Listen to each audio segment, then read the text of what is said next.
Where are you calling from, man? I'm coming from Claremont, California. Where do you play normally? I play at Morongo, and I also play online on Club WPT and on this new app called Pure Poker. When you play at Morongo, what stakes do you play? What kind of games do you play? 1-3 and 1-2 with a max buy-in of 300. And at the 1-2, a max buy-in of 100. Okay, is it a rake game? It is rigged. 10% rake at 1-2, and I think sub 7 at 1-3. Okay, very good. And how's it been going? I I think it's been going okay. I'm a winning player at 1-3, but I don't think I would like to make a classification in that regard, especially because I have fewer hands and hours at 1-3 as opposed to playing online on NL20 and or NL50, which is where I mainly play. But what I'm hoping to get out of this call is both applicable skills both within the online and live session. Or well, as well as in my live sessions, especially because I would like to classify myself as a pretty strong thinking player. I play pretty balanced. Play tight when need to, loosen up in position and or against weaker players in my field. Try to table select very carefully, etc. Know who to lean on, who not to lean on. Realize when I'm getting exploited and counter exploit players. Um, Excellent. It sounds like you have a pretty good foundation that you're gonna build on. How long you been playing? About a year. I really only started taking poker very seriously for the last 4-ish to 6-ish months. And I did my studying via watching online poker videos through Hungry Horse, Carrot Corner, as well as reading 2 books on poker theory, modern poker theory book, as well as Play Optimal Poker, both of which focus on applications of GTO through an exploitive means necessarily. Well, the main ideas for which I take away from studying GTO is applying GTO in such a way for which realizing where my opponents are deviating from equilibrium and Exactly. exploiting where their pitfalls are, whether they're overfolding the turn, overfolding the flop, whether I can increase my c betting frequency on the flop on the turn, arrow frequently on the river, overfold if these guys are nits, etc. rocks. Exactly. Okay. Very good. What's your goals? Where do you want to take poker? Is it a hobby? Do you want to be a pro? Do you want what are you trying to achieve? I really want to move up in stakes. I like to see this as a hobby, especially as I transition to my next occupation in life as a undergrad student in mathematics to a graduate student in mathematics. And as you know, graduate students in any particular field don't get paid very well. And Yeah, so I see poker as a very profitable means for me in the future. And I would like to capitalize and invest within myself early on before I go to grad school and learn all the necessary skills that I have now so that once I start having a paycheck, I can then move up in stakes whenever I want to, but also build the foundations for bankroll management, exploitive play, GTO, etc., and be able to crush the stakes that I want to crush at. And where I want to go from online poker, at least, is to move up from NL20 and NL50 to NL100 and upper stakes. And then in the live sense, going from 1-2 and 1-3 to like potentially 2-3, 2-5, maybe even 5-10. wonderful, excellent. And you know what you're studying, mathematics, has real direct application in poker because poker is fundamentally math and exploiting where others are not as good at execution as you are. So you're on the right path. Do you have a hand that you want to discuss? Let's start with that. Yeah, actually, I really want to talk about this one hand that I played yesterday playing NL20, but Okay. we were playing it was a live NL20 game at my school. So I can Live. give a little bit of brief. Yeah, live NL20. Okay. And people were buying in deep stacked and the Okay. blinds were still the same, 5 cent, 10 cent. But the straddle was on, so it was like what, like a 40 cent straddle. 40 Yeah. cents straddle. Was that under the gun or on the Under button? the gun, yes. Yes, but their Okay, button that's straddle was allowed. unusual. That's Yeah. unusual to allow 4x straddle under the gun. I've seen it on Mississippi on the button, but it's rare that I see it under the gun. Cool. Yeah, this was a home game. Yeah. And I was in for $20 effective. Deep stacks were around 80 to 300. Some stacks were at 60. Largest stack was like at around 400. Uh, Okay, so you're about 200 effective. yeah, 200 effective. Yeah. I'm in the big blind. We're playing five handed right now. Under the gun plus one folds, and everyone folds to the button player. The button player opens for a pretty large sizing of $3. So around like what, 30 big blinds. And the small blind player to my right, both of which both the button player and the small blind player are thinking players who play consistently at 1-3 with me. And these are my friends. And he raises very, very large to around $18. So that's a Wow. 600 big blind raise. And uh I'm sitting there, and I was at this point in the night, I was up at around 60 something dollars. So And wait a minute. I thought you said you were effective $20. at the beginning, but then I won a couple No, hands and I was at in 60 bucks. this hand, who's Oh, and effective? this had no. Effective 65. 65. Well, okay. Let's let's talk about this. And this is often misunderstood and misapplied. Effective stack. Are you familiar with what that means? Yes, it's the smallest stack in terms of big blinds across the table. Smallest For the stack. maximum amount that one could win, for example. It's a And smaller stack in the hand. It doesn't have to be yes, in terms of big yeah, blind. I was the smallest stack at 65 effective in this hand. Beginning of the session, $20. $65. $65. I woke up with ace king suited, and I was not feeling very great in this spot, Slow down especially because, slow down just a bit for me yeah. because I wanna ask you a couple of questions. When the button opened to $3, is that a normal size open for that game? For this game, no. When we're playing like $20 effective, like it's usually like a 60-cent open. And so it's like to see a $3 open. This player is also very well known to be a lag style player. So he could be opening up with Okay. any two. So he's a So lag. he's just bloating up the pot Okay, he's a lag. He opens huge, and then you have the small blind who 3 bets some to massive 18. $18, a 6x. And what kind of player how do you profile him?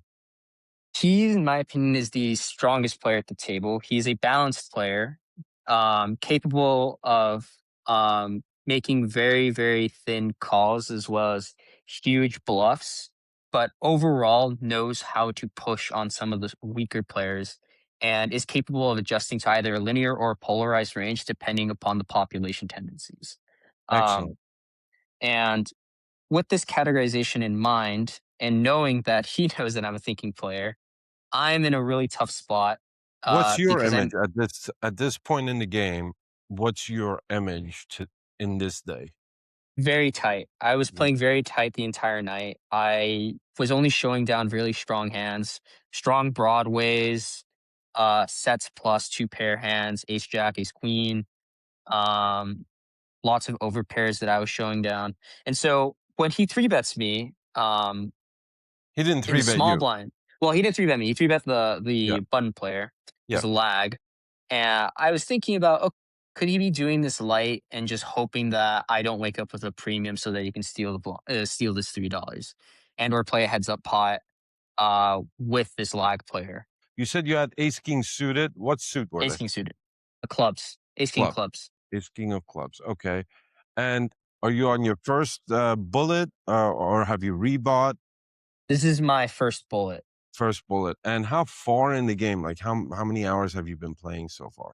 I had been playing for 4 hours at this Okay. time. We started at 11 p.m. and it was like 3 a.m. at this And point. okay, so it's pretty late. How long does a game normally run? Sometimes until as late as like 4 or 5 a.m. It Okay, so starts you're at 9 towards the PM. end of the session. Yeah. Okay. All of that matters. All right. So now what's your thought process with ace king suited on the big blind facing a massive three bet? So my first instinct is, well, this is either a jam or fold spot.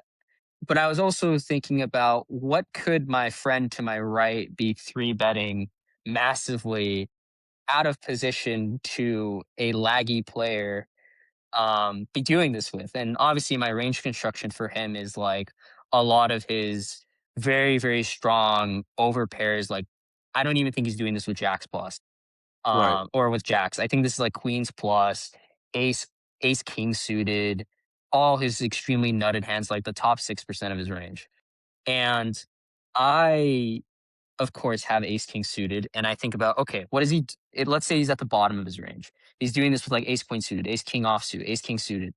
Then I don't really like the idea of chopping a lot of the. I'm gonna be chopping a lot of the time, especially because if the person in the button decides to call, I have to fade many more outs if I go all in.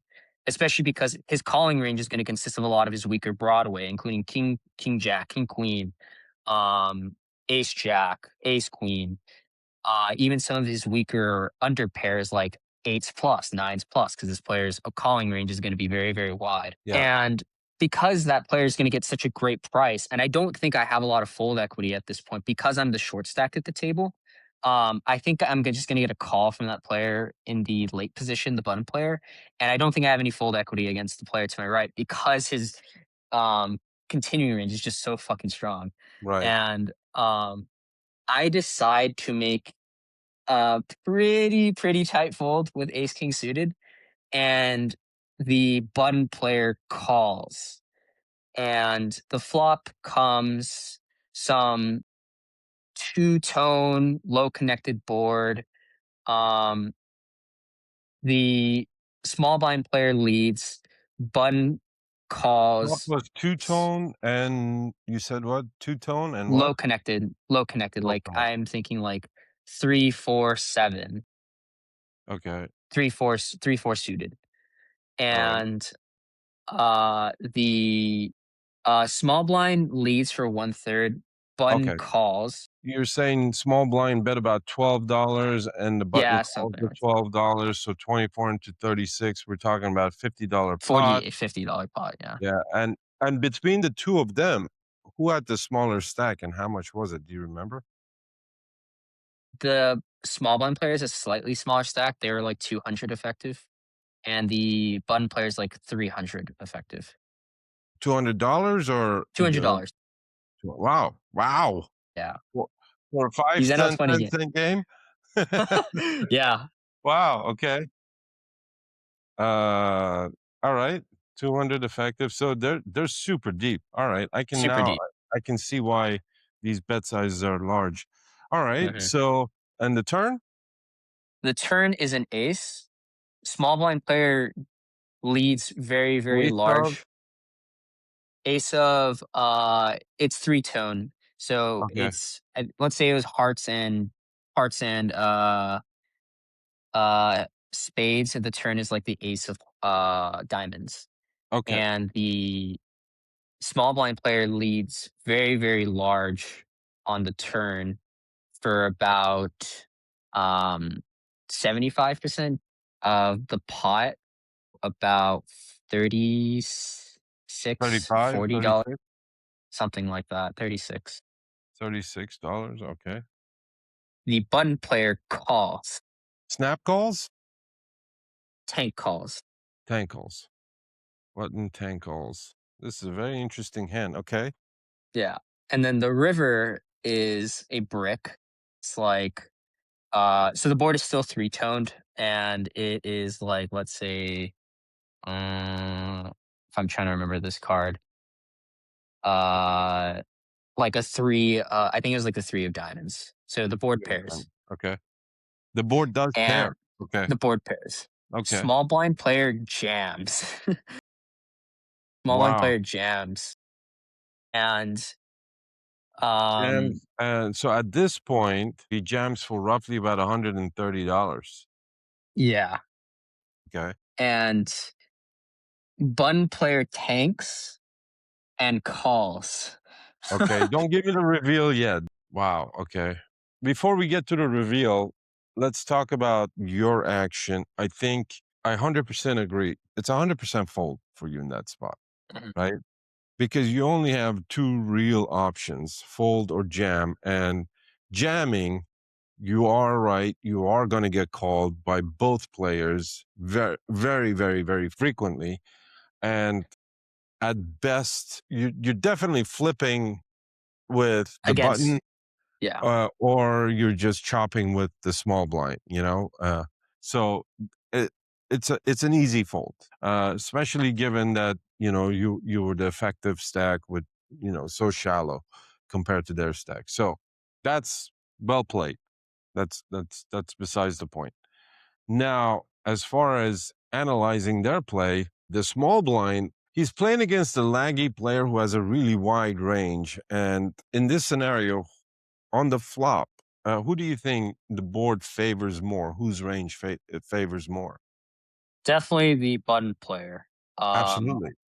when again, his range is so wide, his continuing range is so wide, he could hit that flop really, really hard with like 5, 6 suited, ace three suited, ace four suited, some weird hands that are just gonna call off and hit the flop. And still have some backdoor flush and or straight draws. So I'd say the button player overall has both the range advantage as well as the nut advantage as far as flopping really, really strong hands, including some sets there, which I could see sometimes happening with like pocket fours, pocket sevens. Yeah, I agree. I myself, I'm a laggy player, and I can absolutely see opening with all the sets, pocket threes, pocket fours, pocket sevens, 5, 6 suited, and any two over pairs, ace king, ace queen. But my range has a lot of those nutted hands in there. Knowing that, and you said the small blind is a pretty thinking, solid player. What does that tell us about his lead out on the flop for 1/3? Two things possibly to me. It's an overpair trying to get called by worse. And or some Broadway hands just trying to get a range fold here with like ace king, ace queen, just leading out. Just hope he just whiffed this flop entirely.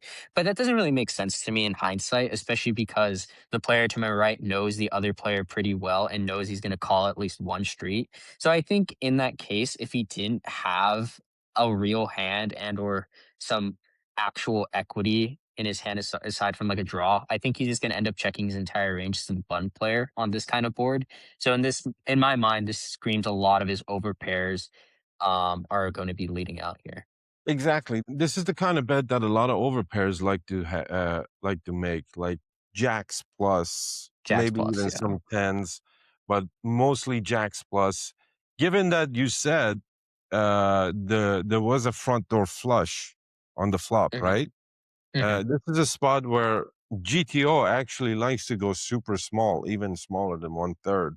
Given how deep you guys are, you know, that's a really relatively small bet. So I would say most of his range is condensed with those overpairs, including, you know, obviously aces. So when the ace comes on the board on the turn, he went fairly large, like 75% pot. What do you think this says about his range? So I thought about what kind of hands would be betting very, very large here, either for value or as bluffs here. If he has some kind of real showdown value, I think he would probably just end up checking on this turn card because he knows this is going to be hitting the button player pretty well. They have a very wide range of like ace X. I'd even say like ace eight plus, ace eight suited, namely, and maybe some of his stronger ace X offsuit like ace 10 plus. And if he's doing this with, like, queens or kings, I think he'd probably just bet this turn as well the same way. Because again, this turn card is just gonna favor the small blinds range very, very well, and could just get a range fold from, again, the button player's air and or some of his, drawing hands that he wants to charge pretty, pretty large to see a river. So again, extracting value from some weaker holdings, from including his flush draws, straight draws, even some weaker under pairs like 7 plus, 7 8, 7 9, maybe even suited one gappers that the button player might be playing garbage with. Is the laggy guy on the button, is he tilting normally towards a station, calling station kind of laggy type, or is he Uh, I pretty he's a balanced?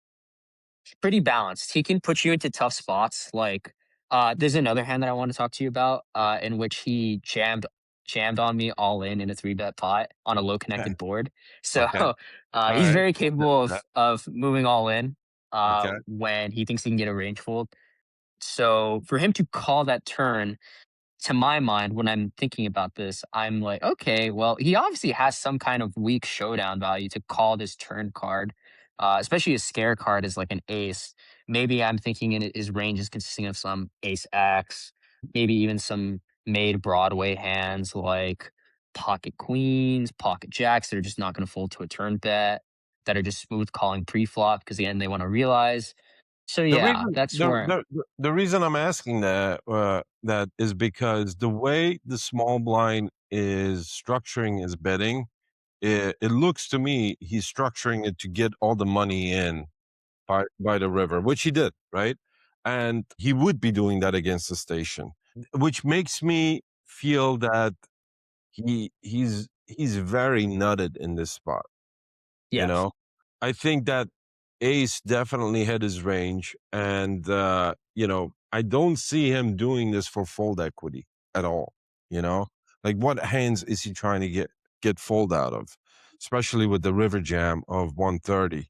He that's just screams pure value to me, which makes me wonder what kind of hands is the big blind calling with. And again, some sets come to mind. It's rare that he has quads. If I were to say what's going on, I would say, this is either two pair or better against a full house sort of a Mm. hand. But I'm curious to see what happened. Well, what did he end up having? I was so shocked with what he showed me. Pocket twos and Ooh, small king blind. high, small blind, pocket twos, My and God, button player shows down king high with, I mean, the King button High. player, yeah, the button player, How to does my King mind, High call? it was like some Broadway queen jack, king jack, king queen that just wasn't folding there, especially when the river bricked. I was so shocked, but the explanation that I got from both players, because I asked them both about the hand afterwards, was that my friend to the right, the small blind player, was running a complete 3-bet bluff all three streets and wanted to target all of he just wanted to get all the money in by the river. He was setting up for an SPR of 1 on the turn so he can Sure. jam the river, Which he did very which well. he did very Yeah, well. yeah. The button player, who's also a friend of mine, um, understood the fact that this player is definitely capable of making this kind of move. Because this player, I don't remember his explanation. I don't think he gave me much of one, but he said he knew he didn't have like any Broadway ace X, and I was like, okay, man. But Nevertheless, I I mean, I was, can with that mindset, I can get behind, the flop and the turn call, but on the river, you're absolutely whiffing with king high. yeah, yeah, I don't absolutely with him with king understand high. that I don't understand that call, Yeah, and going back to what I asked earlier, is he a station? He's the biggest station I've ever heard in the yeah, last month of doing these yeah. calls. I also think I should mention he was tilted, um, because Okay. of the previous hand that I played against him. This is the hand that I played against him that I'm gonna tell Was it you a next. little No drinking alcohol, going on? just No? tilt, just tilt. My I think just god. pure tilt. Okay. Oh Um, my god, what a hand. That's yeah. Mm, and to speak on behalf of the button player, I do think he's a really solid player because he's played in Bobby's room. He plays 2-5 consistently. right. He's a winning player. I think he was just steamed that night. I mean, after the hand that I played to against his them. credit, the small blind was drawing incredibly thin. I mean, he just Yeah, turned his two hand outs. in pure bluff, right? If the button had any value whatsoever, anything, any pair, he would have been he would have looked like an absolute Yeah, genius, you know? yeah, But to call when you're only beating complete air, yeah, that's rare to see. That's a yeah, great game. That's a great 5 cent, 10 cent game. yeah. Yeah. I learned a lot in this game, um, especially from this hand where I don't think I made the right play in this hand, but I ended up lucking out on this hand, and I wanna talk a little I bit about this hand. the This next next hand. hand, okay, in Yeah. the previous hand, I think you did absolutely fine. I mean, you know, gross majority of times, you're way behind. So in the previous hand, I think you played it excellently. So what's this next hand? So, we're still five-handed. I'm about, Same night. same night, and this is Same night. before this hand. I have 5-6 suited in the button. Action opens to the under the gun player, who's still this laggy fellow. He opens up to about $2. Action folds over to me in the button, and I three bet to $6, and I'm about $30 effective when I three bet. And you 3 bet to My $6? three bets to $6 with 5-6 suited. So Okay. what is going through my mind when I choose this sizing is either to just get a steal right here and now against this player, or go to post flop and play a two street game. If a high card that favors my range, like an ace or a king or a jack, queen, X comes on the board, I'm just gonna start c betting pretty large and just try to get a turn jam.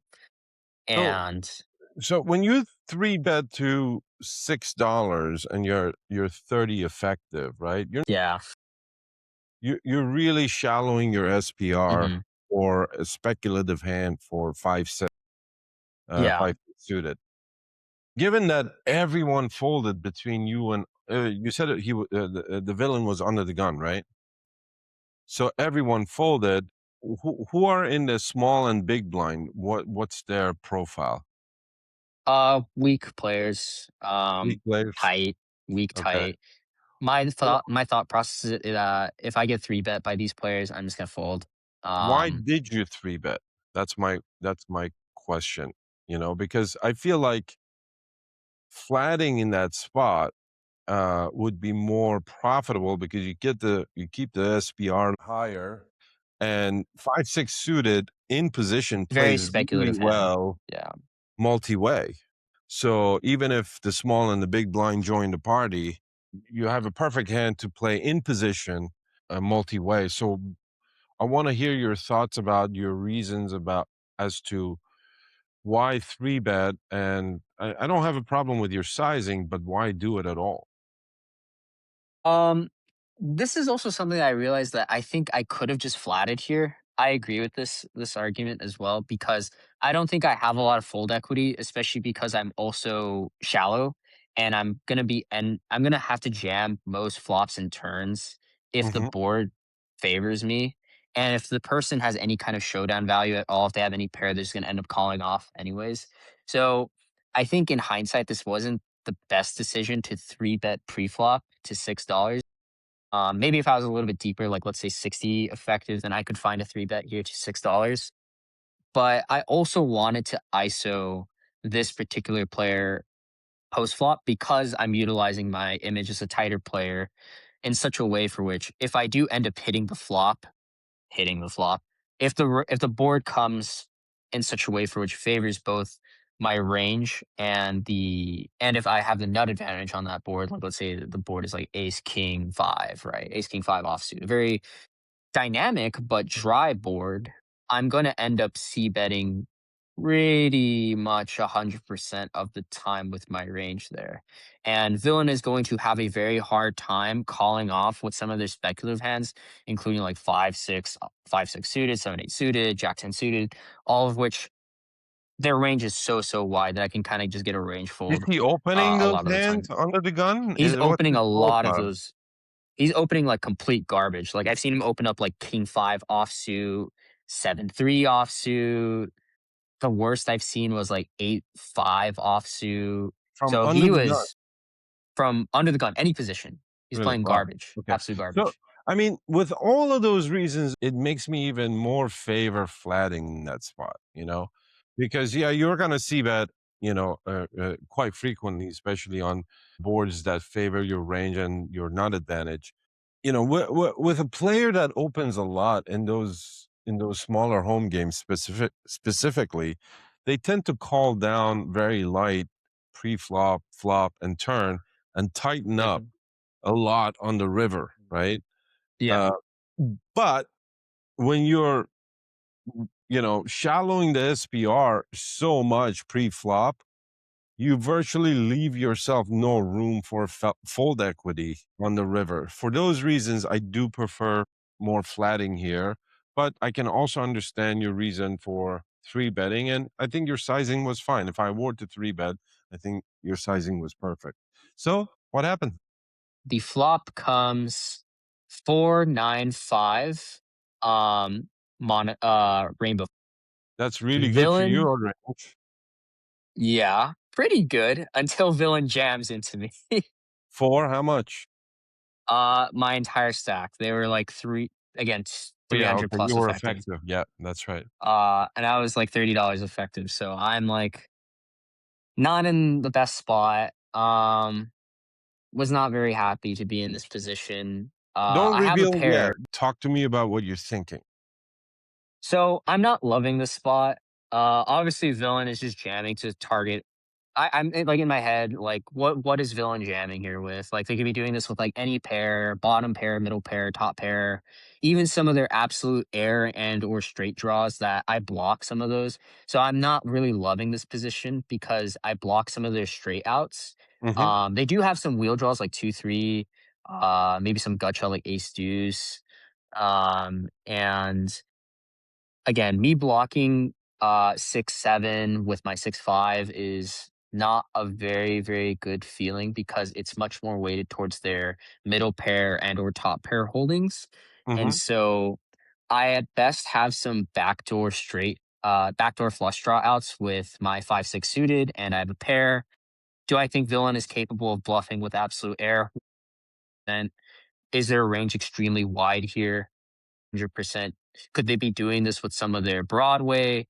I don't necessarily think so. I think they probably just end up checking back with a lot of their Broadway. And so their range here is definitely a lot more of these one pair type of holdings. And maybe even some under pairs like pocket deuces, pocket threes might just do this, Right. getting I a mean, range fold. I think the villain is kind of exploiting your tight image, right? Yes. In theory, at these games, this board should not be connecting with you very often, right? For Yes. most Yes. players, right? Um, and you gotta call off 18 to win 30, right? So it's Yeah. basically Giving have me to good pot be. odds. Yeah, you're getting great pot odds. You're getting roughly 23, 24% pot odds, right? And the question in my mind is then like how much equity do I actually have in this hand? Well, I mean, you have backdoor straights, backdoor flushes, right? Hmm. And you do have a pair. Pairs are Hmm. hard to make, right? And given how wild this player under the gun is, and thinking about if he had any real value, he obviously doesn't have aces or kings or queens Yeah. because those would four bet you. If he has fives, nines, 5-4, those things tend to go for value. They don't like to jam in that spot, right? So I think his hand is marginal like yours. Maybe a lot of ace fives in there, right?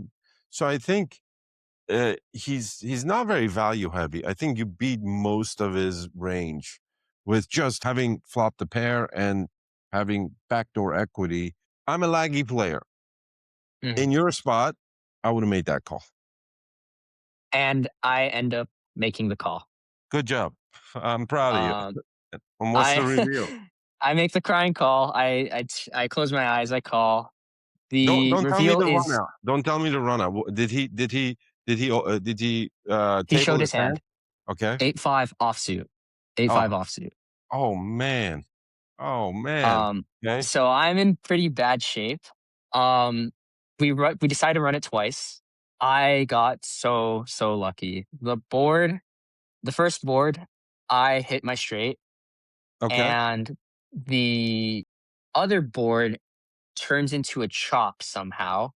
I think the board pairs, and so no kicker ends up playing for when the board paired, and we end up chopping that board. So he got quartered by me, and I end up Yeah, so there must winning have the been a majority of the 4 pot. at some point coming out. Yeah, Yeah. the board paired, and Okay. we chop, and he gets quartered, and So you I got scoop. like 75% equity out of that pot. That's great. Yeah, I think you played it fine. Tough spot. You really kinda did it to yourself with that 3 bet, I did I do would it to say. myself. Yeah. Yeah, yeah. I think if you were deeper, I can get behind 3 bet with 5-6 suited, right? Especially if you, as you said, you the small and big blind are weaker players.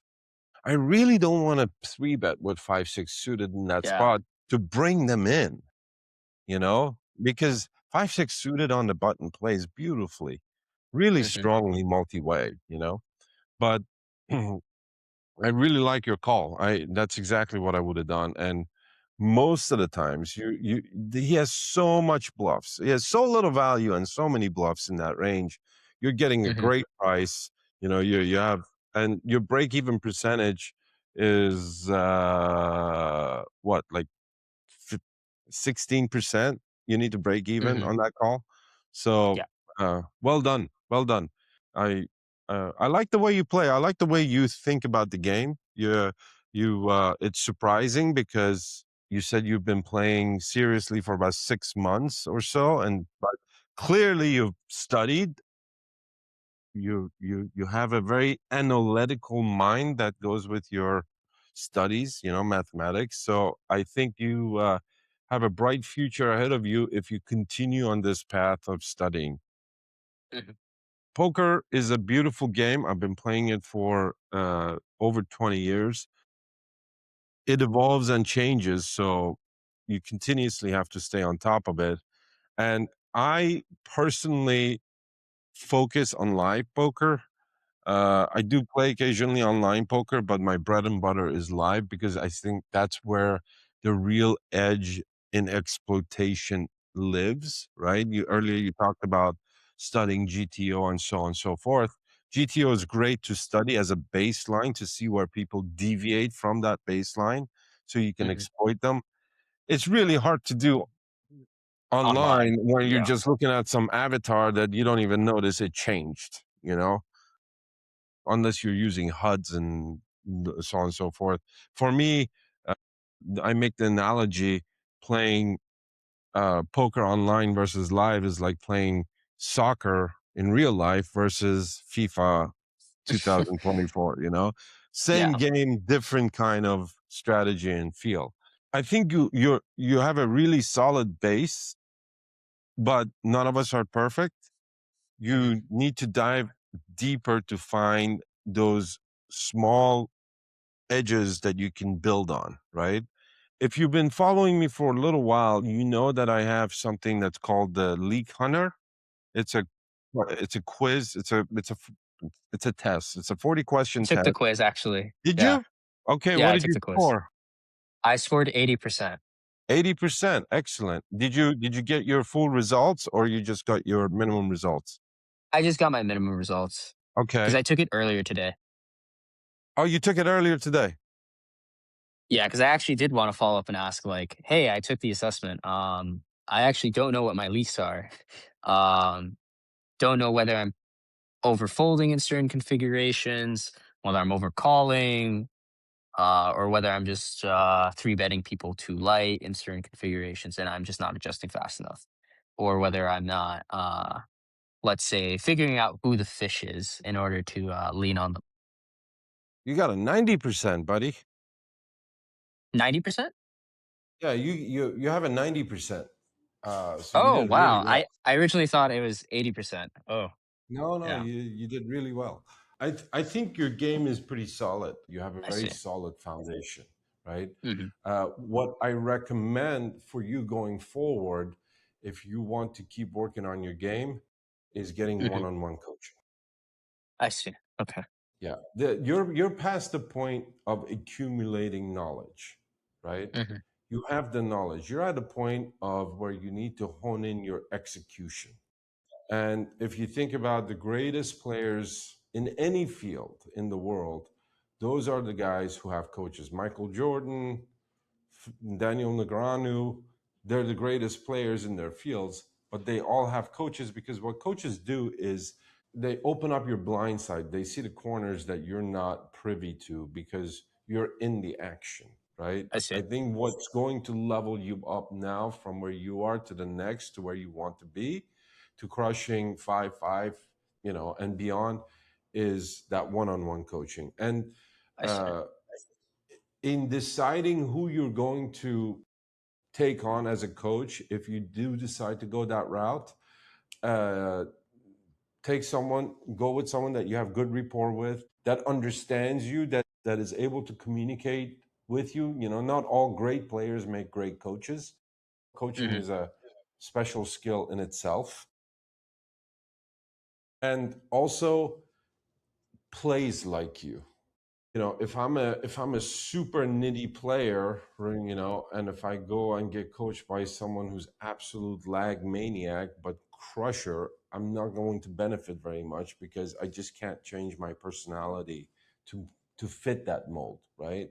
Yeah. So with that in mind, I recommend coaching for you. I think you should find somebody, to have at least bi-weekly sessions, maybe twice a month, sit down for an hour and go over hands. Yeah. Um, yeah, I'm very glad you were very transparent with that. Especially because like one of the main questions that I've had is like, I'd like to think that I adopt a tag balanced play style, but what I haven't necessarily learned is how to adopt a lag play style in such a way for which I can exploit some of the tougher opponents in my game, including some tags and or some of the nittier players in my table. Because Okay. yeah, Okay. In that regard, that all comes down to exploitative play. One of the sayings that I have is exploit a player until they prove you they're otherwise. wise. Right? Yeah. Yeah. For example, you're playing against the calling station, right? I am going to treat that person as a calling station until they prove me that they're no longer a calling station. Meaning, if they bluff into me 5 times, I'm calling them down very light, right?